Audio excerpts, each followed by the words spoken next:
आज हम टीवी के ड्रामा सीरियल राजा रानी के बारे में बात करेंगे। जुनैद जब जाविया को घर लेकर जाता है तो जाविया की डॉक्टर जाविया का चेकअप करने के बाद बताती हैं कि आज पहली बार हुआ है कि जाविया पूरा दिन बाहर रहा और उसे दिमागी दौरा नहीं पड़ा। फिर जाविया के वालिद डॉक्टर से कहते हैं, आप क्या कहना चाहती हैं? फिर डॉक्टर बताती है कि जाविया जब भी बाहर जाता है तो बाहर के शोर से जाविया को पागलपन का दौरा पड़ता है, मगर इस बार ऐसा नहीं हुआ। जिस जिस फैमिली के पास जाविया ने पूरा दिन गुजारा, उनकी मोहब्बत और अच्छी देखभाल की वजह से ऐसा हुआ है। ये सुनकर जाविया की मुलाजमा मीरम्मा कहती हैं कि जिस लड़की ने जाविया को अपने पास रखा, जाविया उसकी तारीफ कर रहा था और बता रहा था कि वो उसकी बहुत अच्छी दोस्त बन गई है।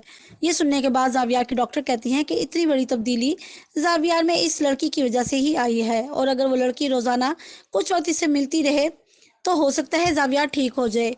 ये सुनकर जाविया के वालिद कहते हैं, मैं खुद इस लड़की से मिलूंगा।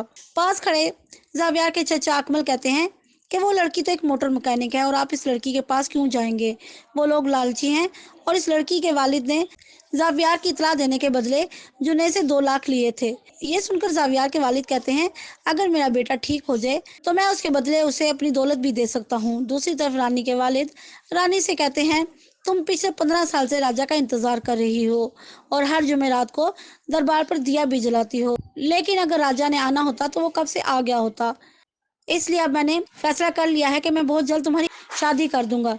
ये सुनकर रानी कहती है, मैं कभी भी शादी नहीं करूंगी और आखिरी दम तक राजा का इंतजार करती रहूंगी। दूसरी तरफ जावियार के वालिद रानी के पास जाते हैं और कहते हैं, तुम्हारी वजह से मेरे बेटे में बहुत बेहतरी आई है और हो सकता है वो ठीक हो जाए। इसलिए अगर तुम रोजाना कुछ वक्त मेरे बेटे के साथ रहो तो मैं तुम्हें इसका अच्छा मुआवजा दूंगा। फिर रानी जवाब देती है, ऐसा नहीं हो सकता क्योंकि मैं मोटर मैकेनिक हूँ और तमाम घर की जिम्मेदारी मुझ पर है, और वैसे भी आपके बेटे को पास रखने के जुर्म में पुलिस ने मेरे वालिद की हम सबके सामने बहुत बेइज्जती की है। फिर जावियार के वालिद कहते हैं, तुम जितनी तनख्वाह यहाँ से लेती हो इससे ज्यादा रकम मैं तुम्हें दूंगा। रानी उन्हें कोई जवाब नहीं देती। इसके बाद रानी अपने उस्ताद के पास जाती है और तमाम बात बताती है।